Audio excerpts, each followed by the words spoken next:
Hello, everyone, and thank you for being with me here today on the Transition Bridge podcast. You know, life has a way of bringing to us a variety of transitions, and each one will bring a lesson of its own for us. Each one will bring this opportunity for growth, an opportunity for transformation, and ultimately helps you walk across that transition bridge to get to the other side for your new season or new direction in life. Well, my guest today, Pat D'Amica, actually embodies the meaning behind the purpose and the power of transitions. Pat would be very quick to share with you that he would never ask his soldiers to do anything that he wouldn't do. And from the explosive front lines of the battlefield to the high stakes world of Fortune 500 companies, Pat D'Amico has mastered the art of leadership under fire. His story begins as a mere teenager, as he enlisted in the Army, and against all odds, he goes through the ranks and becomes captain. In the harshest conditions imaginable, Pat led global deployments, leaving an indelible mark upon the U.S. Army's legacy. Well, the battlefield morphed into the corporate arena, where Pat stood against the tides of uncertainty in business for over 25 years. And he's claimed leadership positions, even at the VP levels, in mammoth corporations and feisty startups, leading teams to victory in the global corporate landscape. Well, Pat, welcome to the Transition Bridge podcast. Thanks, Debbie. It's such an honor and a pleasure to be here. Thank you for having me. Oh, you are so welcome. Well, first and foremost, I just want to take time to thank you for your military service to our country. And I want to honor you for the sacrifices that I know are like beyond our imagination of what everyone in the military experiences and the sacrifices that they make for our country. And I just want to stop and honor you and thank you for your service. Oh, thanks, Debbie. It was a real privilege, I think, to serve in the United States military and in the nations for the nation. So thank you. Well, thank you so much. Well, you know, this podcast is the heart of the podcast is all about transitions where the audience comes in to listen each week so they can glean from others what they've experienced, their struggles, their ultimate breakthroughs, and the victories that were a result of navigating sometimes very uncharted waters and getting to the other side of that transition bridge. So, I'm excited for you to share our story. I know and understand that you had a seamless transition, it seems, coming from military in the corporate arena and taking your skill set to create this new space for you. So, why don't you share your story with us? Well, thank you. So I grew up in Buffalo, New York. I am a Buffalo Bills fan. We always say if you're from Buffalo, you have to be a Bills fan. But in high school, I had a good time in high school. I had quite a bit of leadership experience, but academically was not highly successful. So as I was coming up on graduation, I was trying to decide what I was going to do. Of course, my parents asked me, "What are you going to do?" And I said, "Well, I think I'm going to go to college," which they found somewhat amusing because there was no money to send me to college, and I certainly wasn't in a position to get any scholarship money. So it was really at that point that I looked at myself and said, you know what, I could really use is greater discipline, just overall. I grew up in a very disciplined home, I would say, but academically, I'd never been disciplined. So I made the decision to pursue an Army scholarship. And while I wasn't viable for that, the Army approached me and said, look, there is another option. And they said, you can enlist in the Army and compete for a scholarship to go to college. So different than like the GI Bill, which is sort of after you serve, this was sort of you can compete for a scholarship. So I enlisted after my senior high school, went through the basic course, and at that point in that summer was awarded a scholarship for a military junior college scholarship. So I ended up at Awesome. Valley Forge Military Academy in Pennsylvania, which I think we've talked about. You're somewhat familiar with from Yes. your upbringing. And so it was really Valley Forge, as I've said many times, really changed my life. It allowed me to both expand my interest and my skills in leadership, but at the same time, it gave me tremendous academic discipline just by way of the nature of sort of the process and the requirements that were there. So in my sophomore year as a college student at Valley Forge, I was given command of the college company, which was around 160 or 70 folks with staff. So you're taking 18 and 19-year-olds and you're putting them in charge of 100 or 200 people with an advisor. So Mm. my leadership experience and my interest in the study of leadership just expanded significantly during that time. And after graduation from Valley Forge and my commission, I finished my degree at Catholic University in DC and then went on active duty in the Army. So that was the time for me to pay back sort of that scholarship to Valley Forge. And what I often like to say is during that time period of 89 to 93, while I got a lot out of the military and the Army that they paid for college, I think they may have gotten more out of me because it was a turbulent time. My unit deployed to Panama immediately after the invasion. We Mm. eventually as well deployed for the first Gulf War to Saudi Arabia and Iraq. And then later I actually also spent some time at Cuba. So great experiences, really opened my eyes to not only the rest of the world, but also to my own leadership, and got to experiment and really grow that leadership experience. And then in 1993, I left the military and went to work at J&J and spent the next 25 years in big companies as well as startups, which brought me to 5 or 6 years ago when I made a decision to go out on my own in my own consulting firm, which is primarily focused on helping organizations develop leaders, which I discovered over that time I spent in the military and corporate America was really my passion, helping others reach their leadership potential. And my mantra is every employee deserves a great leader. So that's sort of a condensed version of my life story. Well, that's a great story, and the one thing I was thinking as you were sharing, because you were doing all of these different things, and of course, being so young and leading such a vast number of people who I'm sure some of them may have even been older than you, Many. is a real challenge. So, what did you discover about yourself that you didn't know was there? I think when we have unique experiences, there's a part of our character, there's something we discover about ourselves. Well, for me, my turning point story is probably in 1991. So I had been at Valley Forge. I had had command of a huge company of cadets, and I had had tremendous success. And I was pretty confident. And so I arrive in the Army. I take over a unit specifically that was performing very poorly. It's the reason I was given that unit. Turned it around. We had performed exceptionally in our deployment to Panama.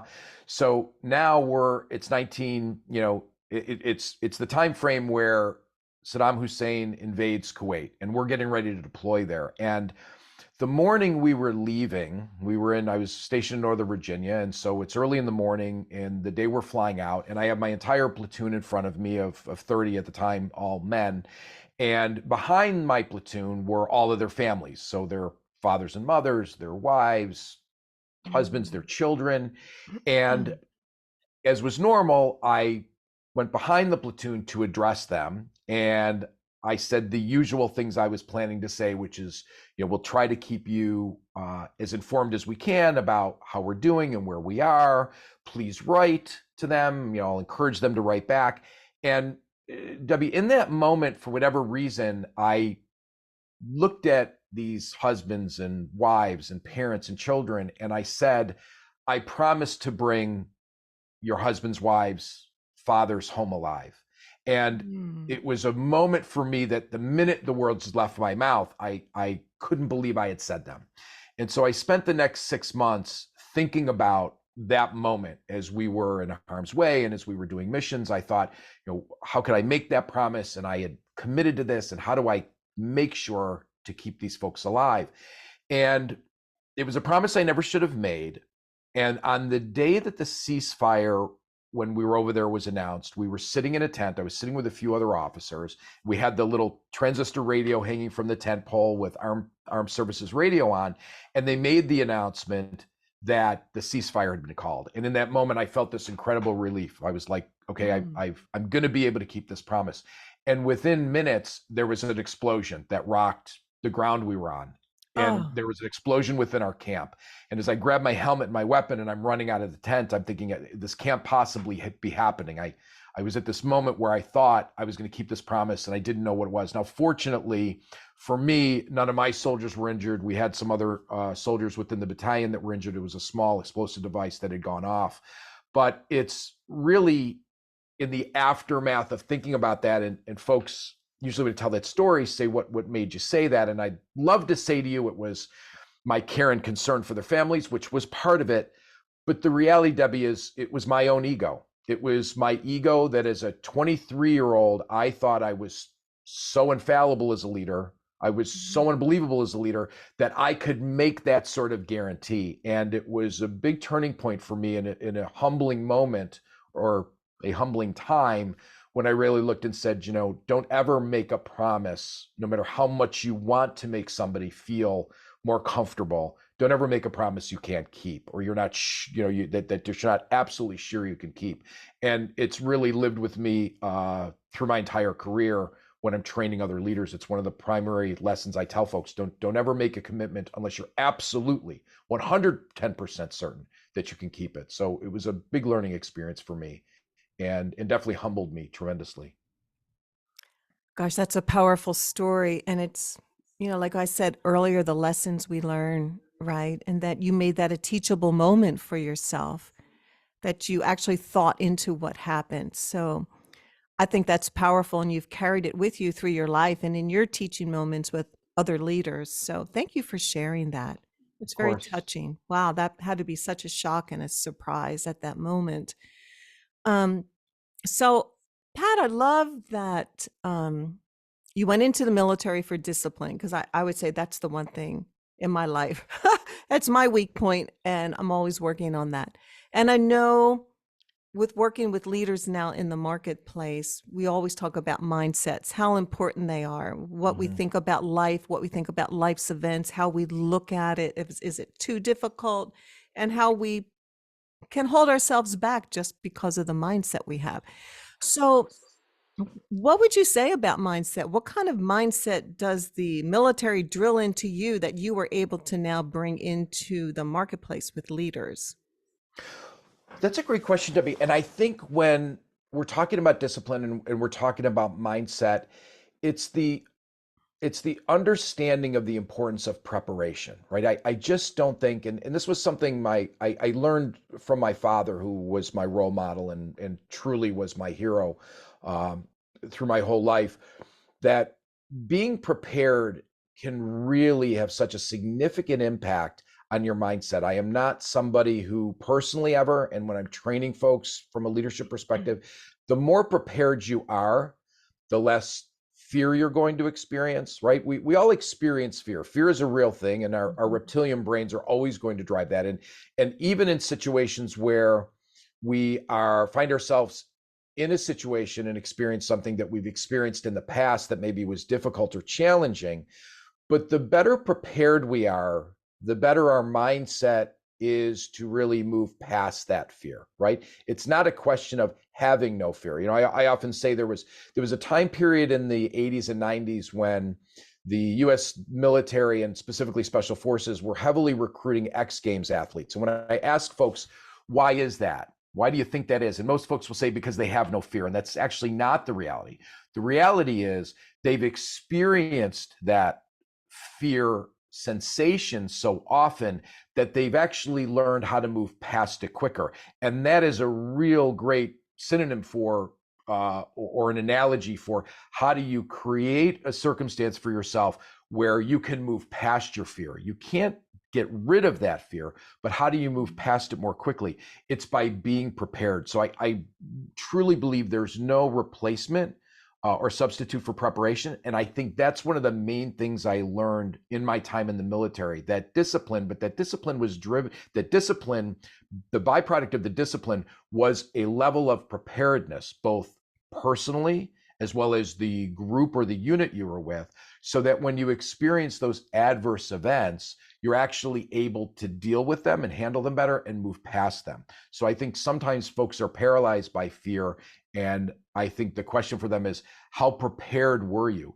And I Mhm. think individuals will stop and realize, if I had been more prepared, I wouldn't have faced those same fears, and I would have been better prepared to move past it. Because I don't think there's any alleviating the fear, but there's definitely an ability to move past it quicker. I like that you use the word preparation, like be prepared, like be ready. So Mhm. if we're ready, we won't be thrown off course. If we're prepared, we're able to propel ourselves forward. And gosh, that's great advice, to be prepared. Everything in life, the preparation for the day, even the Mhm. simplest things. So let me ask you, when you transitioned, from military to corporate, and you began working in the corporate world with leaders, were you confronted by anything that surprised you or you didn't expect as you began to deal with leaders in the marketplace? Yes, and it's probably what drove me to the career and where I am today. There, in a 20-year career in the military, let's say, a 20-year career as an officer in the military, you will spend roughly around 3 years of that time developing your leadership ability. That's a lot of time. And the majority of that 3 years, which is spread over those 20 years, when you're being developed and you're attending training and development in leadership, you'll be doing it without a job, meaning your whole job in those times. So maybe it's a 6-month stint. If you go to the war college, it's close to a year. During those times, your sole focus is developing as a leader. Mhm. When I got to corporate, there were two things I quickly realized. Number one was, in a 20-year career, you'll be lucky to spend 6 months, if that, developing your leadership and your leadership competency and capability. And every one of those times you'll be developing it, you'll be doing it while you have another job. So I began attending training courses and development courses for leadership when I was with J&J, which actually is one of the companies that does an exceptional job of training their leaders. But one of the things you notice right away is you're in these assignments or you're in these courses, but you also have a day job. And so it's, you're torn between, I'm trying to develop this, but I have these business situations that have to be attended to. Mhm. And at the same time, there is a tremendous lack of focus in leadership and management development in the corporate arena. And I work largely and primarily in the medical, in the life sciences, so pharmaceuticals, medical devices, things for Okay. diagnostics, things like that. But it's really, I've learned over my career, it's really no different in most organizations. There is just a real lack of commitment and focus to developing leaders. It's, we tend to refer to it as, you're anointed as a leader, meaning one day somebody says, well, you're a great individual contributor, you're doing your job super well, we're going to promote you to be a leader or a manager, and we're not going to train you, we're going to dump you in the job today. And I've just seen so much negative consequences of that, of not, first of all, not assessing, is this somebody who really desires to be a leader? Most often this is just the natural progression, right? So they're just put in the role.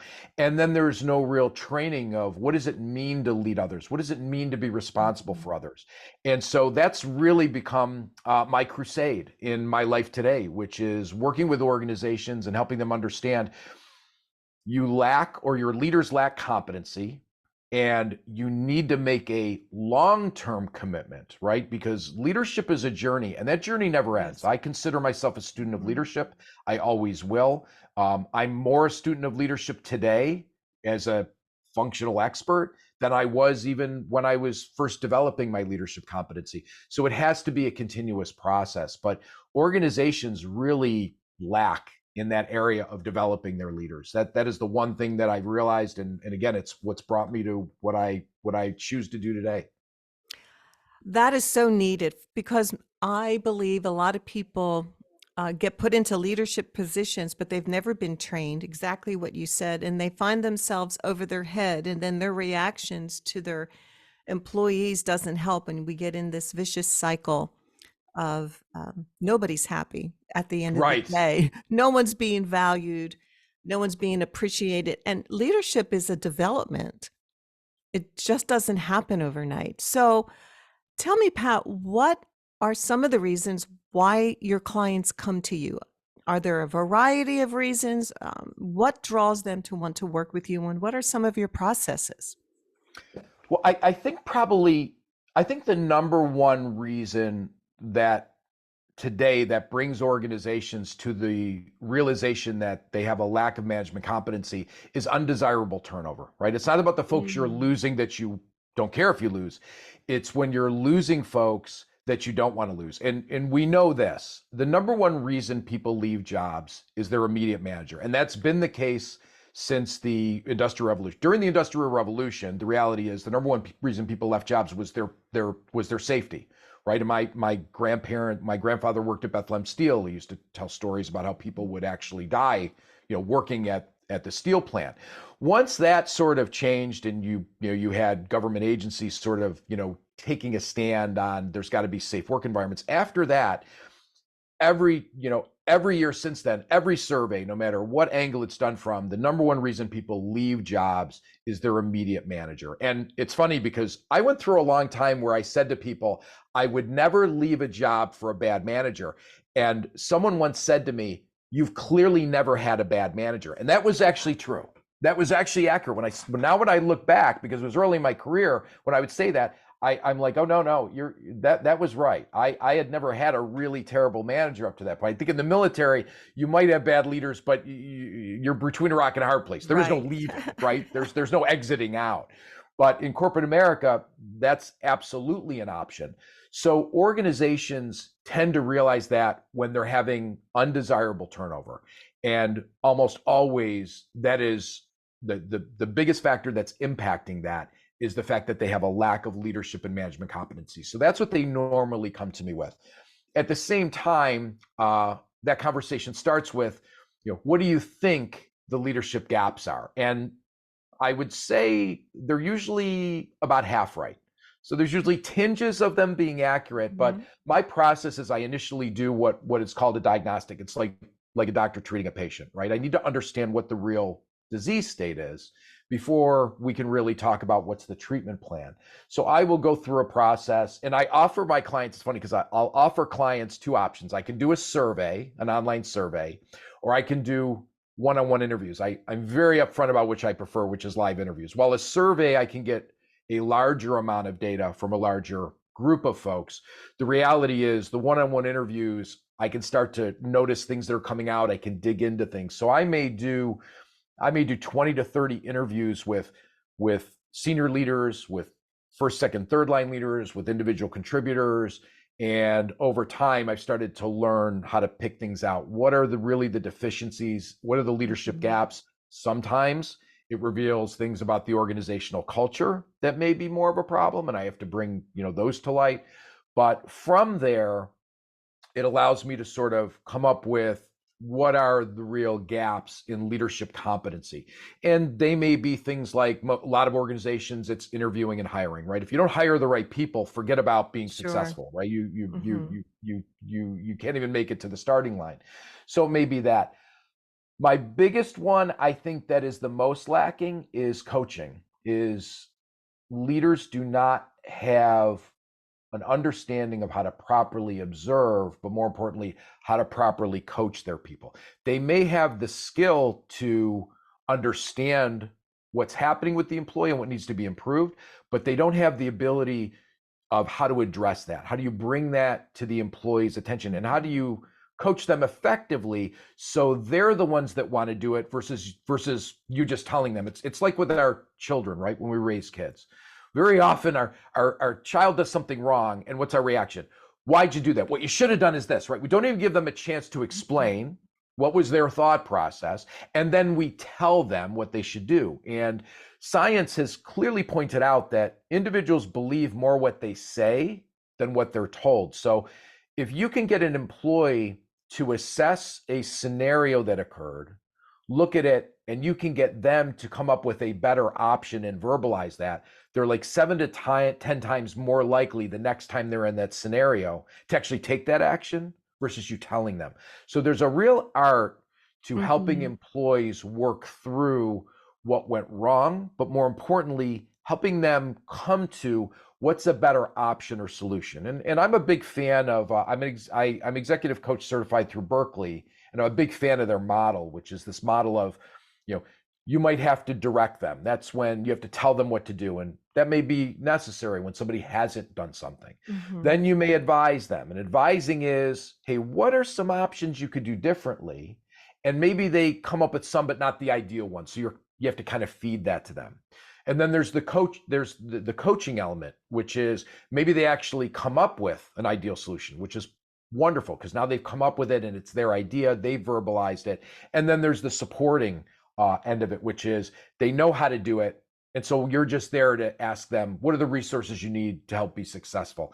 And I love Mhm. that model because there's a real misperception as for leaders that if I have an experienced employee in a role for a long time, I'm just going to be a supporter for them. They're going to know how to do things. I just need to be there to provide resources. And when I train leaders, what I explain to them is it's not the experience of the employee. It's you need to ask, what is your experience with this particular task? And sometimes they've never done that task, and you might need to direct them and tell them, well, here's how you do this. Hopefully, the next time around, you can be an advisor or a coach. And over time, maybe they do it, work through that 2 or 3 times. Then hopefully, you're just a supporter. But it's really understanding where are they in experience with that task, not just well, they've been in this role 10 years, so they know everything they need to know to do the job. That's a real Right. misperception. It can be very dangerous. I agree with everything that you said, and so I'm a life coach, and I understand it really is a skilled art. You Mhm. have to understand the power of the questions. And, I was taught the same thing. You have to help your client discover it for themselves through Yes, thoughtful, intentional, purposeful questions. Because when they discover the answer, they take ownership and action Mhm. happens. But even if I can see what it is, I know they need to do. My job isn't to tell them, it's to help them discover. And Absolutely. it's like, yeah, we're on the same page there. So I know there's always resistance. Um, People do not see themselves. They have the blind spots. And so when you are coaching in these organizations, lots of times there's the blame game. Well, it's not me, it's that person. How do you help someone come to that realization of maybe their own blind spot, their own weakness that maybe needs to be strengthened or transformed? That's a good question. And I think it comes back to what you said, which is you have to ask questions and have them verbalize, right? So you need to ask questions about, okay, let's talk through what transpired. What was your role in that? What Mhm. actions or activities did you actually take? And get them to say it themselves so that when you're coaching them, it's easier to come to, okay, so what could you have done differently there? Or what was the outcome of that action? And get them to verbalize it. The more you get the individual to verbalize it, the less chance of arguing or excuses can take place, right? It's in That's any good. scenario when coaching, I'll tell folks, don't go in and say, well, here's what we said we were going to do. Here's what you did. Here was the outcome. What would you do differently? Right? The way I train people as leaders is ask the question, what did we agree was going to happen and you were going to do? And get them to verbalize it. And then if they're missing something, then you pepper it in. Okay, what did you do? Take me through the actions that you took. Mhm. What was the outcome? And get them to verbalize it. Now there's no way of escaping what the actual outcome was because they've actually verbalized it, and it leads to less argument or excuses because they've actually communicated it. Now, when somebody does something and it doesn't go well, a lot of times they're intentionally or maybe subconsciously avoiding sharing their part in it, and you have to pull that, okay, wasn't there something else that transpired there? Wasn't there and hint at it? Or if you have to say, well, didn't this also happen? Are we in agreement that that's what transpired? And the minute you get them to agree to it, then you're beyond the excuses because it's okay, what's all laid out. We've now pointed out what was supposed to happen, what you did, what the outcome was, and then you could say, okay, if you could go back, how would you do that differently? Now, one of the things on this topic though is people have to get over the fear of providing developmental feedback. And the reality is that most employees, and I believe most human beings, and the newer generation, the younger generations, absolutely have a greater focus on this. They actually desire that feedback, right? They want to know what they're doing well, as well as you want Mhm. to share with them what they can improve. And I think they're more open to that feedback, but you have to get over that fear of providing it, which I'm really fortunate. I think because of my time in the military, where providing you with developmental feedback was never a fear of leaders in the military, right? The military is really focused on perfecting the art and the science of whatever it is that you were required to do. So even the smallest thing that went wrong, there was always that feedback, oh, this should have been done differently. So I was raised in an environment, or I should say, grew up as a leader in an environment where sharing that feedback was never a fear. When I got to corporate America, I realized that's a major concern and fear. Folks actively avoid giving Mhm. developmental feedback.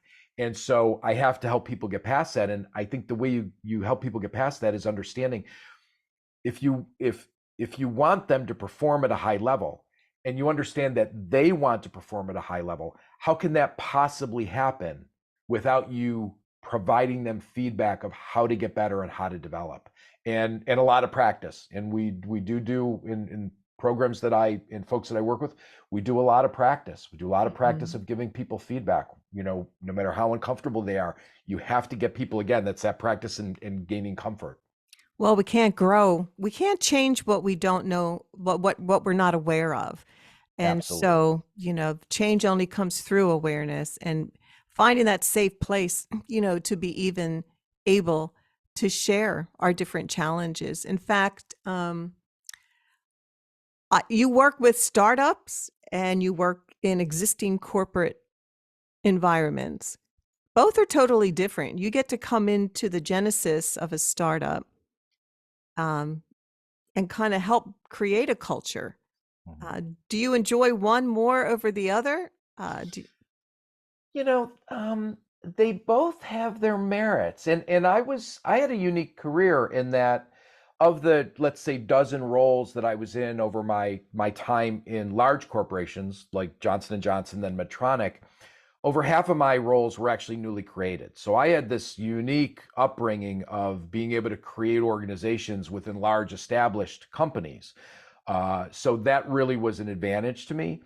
I don't know. Startups are always fun, right? Because they're more nimble, they can move quicker, they face challenges that they're willing to take more risk than large organizations are.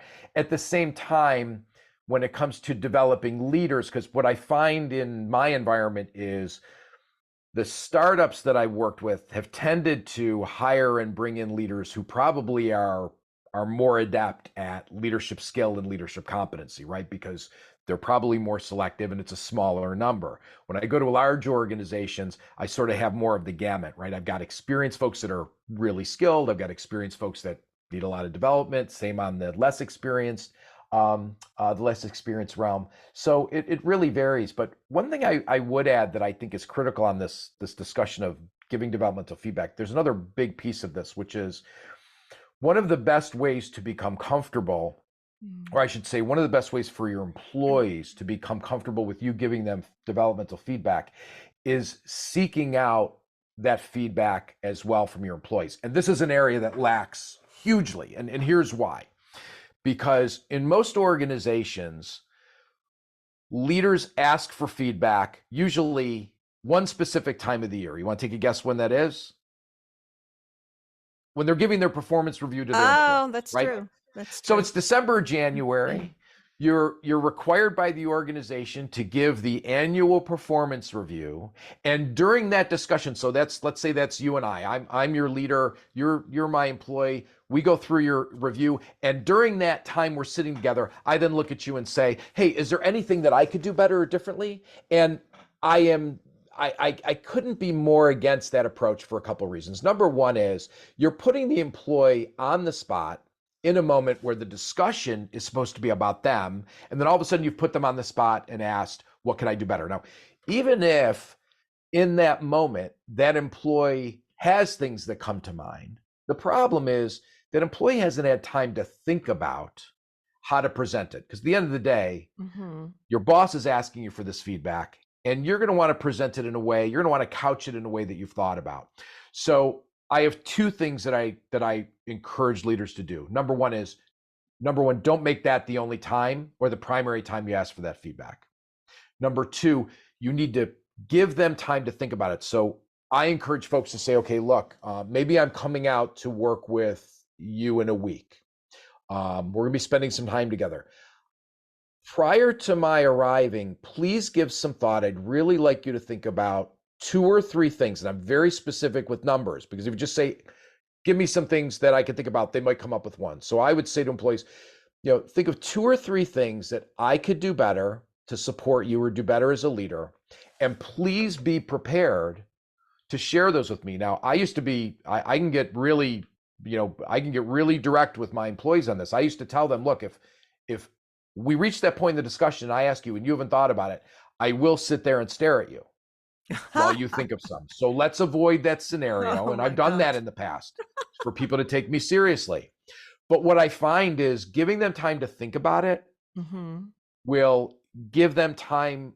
It's less about the time to think about what it is, because to be frank, they could probably think about those off the cuff, but it gives them time to think about how they want to present it.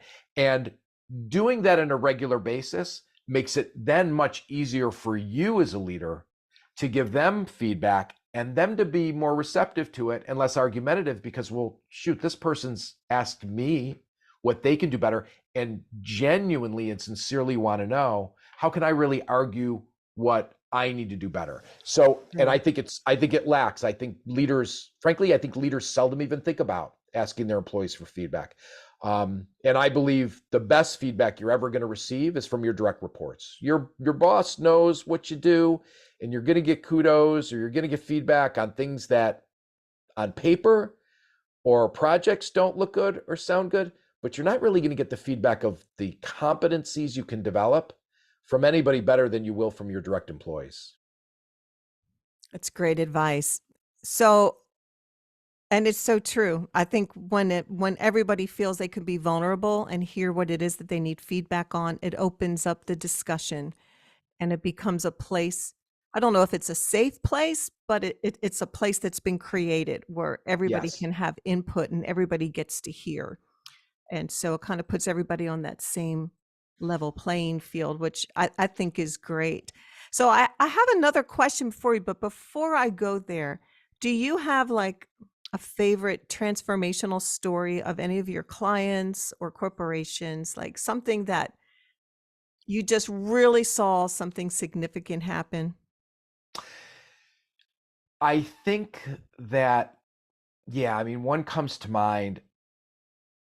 A lot of times with organizations, the focus when I'm working with organizations, the focus is we want to develop our leaders, and the senior team usually does not include themselves in that. Mm. It's not that they're not interested, it's just not their focus. And so I have a client that I do leadership and management development for the entire organization, all functions.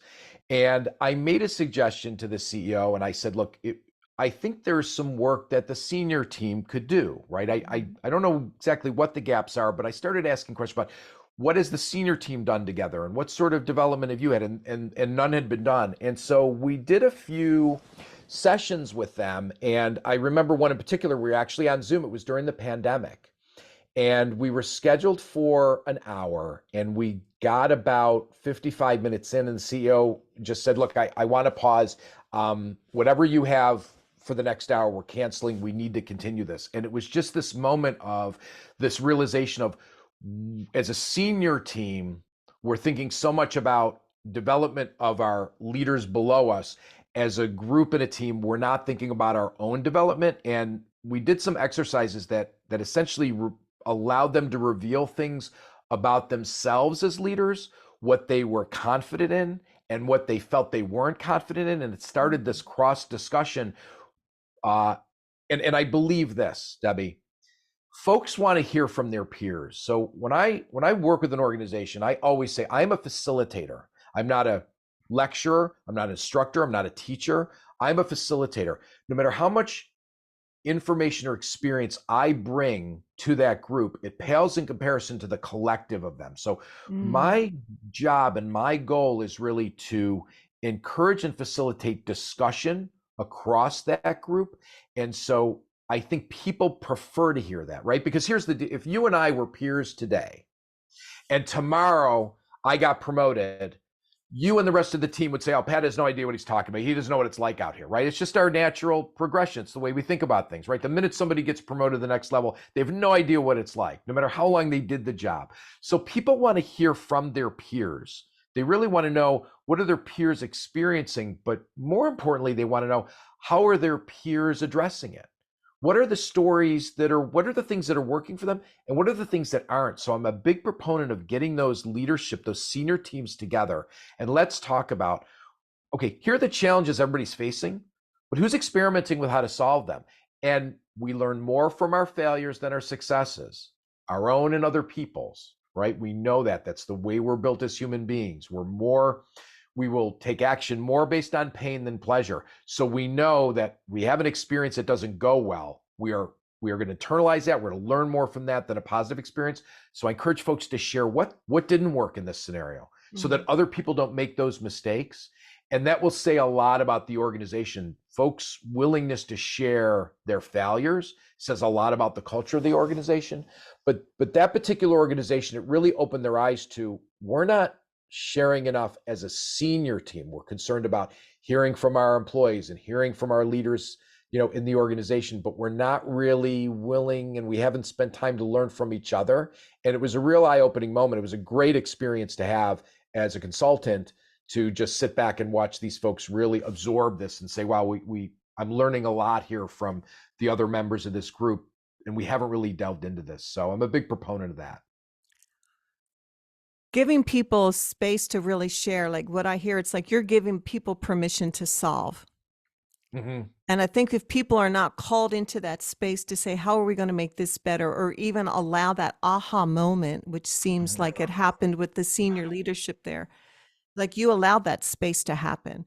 And that's powerful because they became aware of it, and you're giving the other employees permission to solve. Like when you say, how have you solved this? Well, sometimes leaders don't even invite you to solve.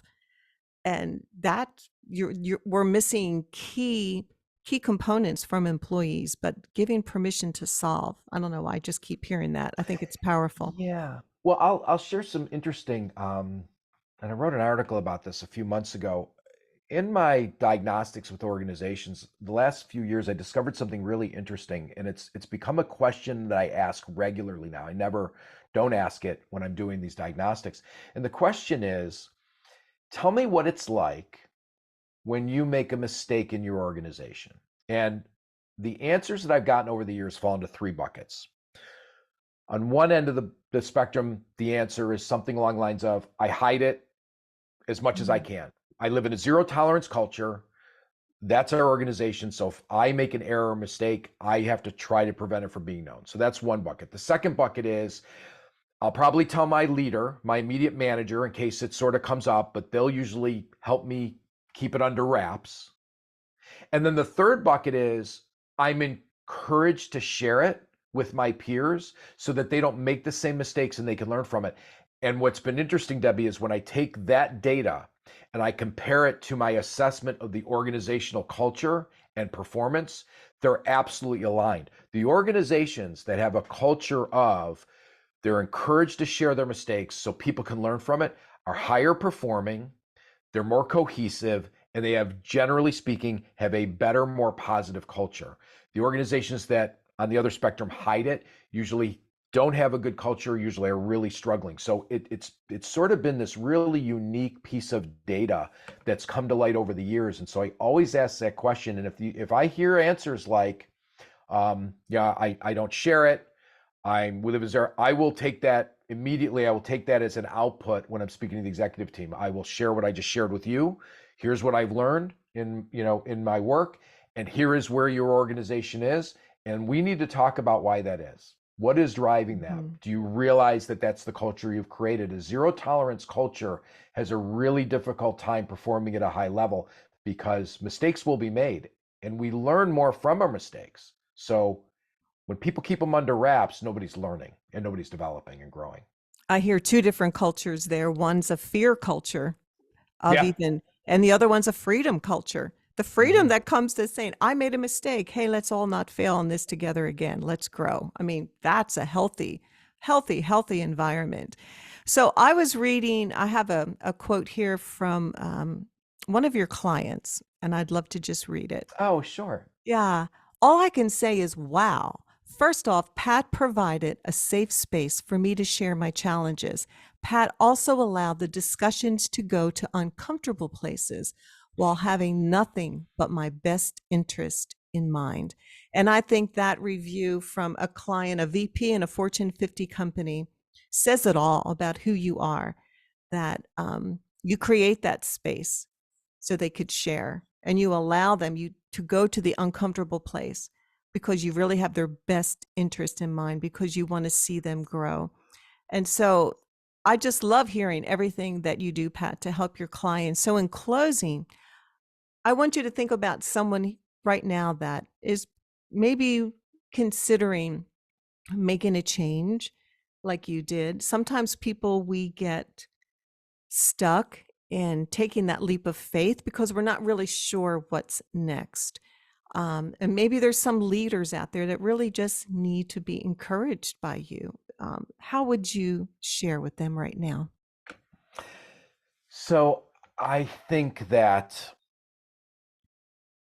a lot of people, a lot of human beings don't appreciate the tremendous skills that they bring to the table, right? Mm, When I see individuals that are struggling, a lot of their thought process and their internal voice is the things that they failed in, and it goes back to, I think, and I don't know the quote exactly, but Albert Einstein said something along the lines of, I figured out, I didn't make 100,000 mistakes. I figured out 1,000 ways not to, that weren't the right answer, or something along those lines. And there is no growth without adversity. true. Without adversity, you wouldn't be passionate about anything, right? The reality is, the greater the adversity, the more passion you're going to have about it. So when you're nervous or you're concerned about a transition, just realize that you're concerned about it probably because it's important and because it's worth being concerned about, right? Without adversity, there is no win, right? So who wants to live in that environment, right? If everything's comfortable and everything is just coming second nature, there's no winning, there's no Mm. prize at the end. There's nothing that you have that's going to motivate you. But look at that fear as a reason, and it's compelling you to succeed because it's telling you that this is worth taking this chance, right? That's how you have to look at it. And if there was no fear or concern there, you wouldn't feel there would be nothing to accomplish, right? So you have to look at it, right? There is no win without adversity. Adversity creates a desire to succeed and can ultimately create a scenario that you can win in. So that's the one thing that I would say on the leader side. And I love that quote that you pulled because there's some irony to it. The most important leadership lesson I learned at 17 years old when I got to Valley Forge, and we had a Vietnam vet who was an instructor of ours for the entire time I was there. And he used to drop all these nuggets of learning. But the most important one I ever heard from him, and it's to this day the most important leadership lesson I ever learned, is if your people truly believe you're looking out for their best interests, they will perform for you. But it's got to be sincere. They've got to you really do, as a leader, you have to be concerned about what's in their best interest, because you cannot succeed without them succeeding. But if your people know you truly care and are looking out for what's best for them, you will get the best performance out of them, and ultimately that is the only thing that makes you successful as a leader. You can't do it on your own. It's really predicated on the success of the people that are in your charge. Leadership development, it's something all of us should aspire to become better leaders, because we're all leaders in different spheres of life. And so, Absolutely. Pat, I've loved having you here today on the Bridge podcast. So, how do people connect with you. I also will have all your information in my show notes. But if someone is listening right now, what would be the best way to connect with you? The easiest and most, I guess, the easiest way to remember is my website is About Face Development, which is the name of my organization, About Face Development, and I can be reached at pat@aboutfacedev.com. Wonderful. Well, for everyone who's listening, if you are a leader and you're wanting to grow, you want to be transformed, you want to go to the next level, I highly recommend that you reach out to Pat. Just listening to him today, I hear his passion, I hear his deep concern, and he definitely has the strategies and the tools to make a difference, whether it's a startup or an existing corporation.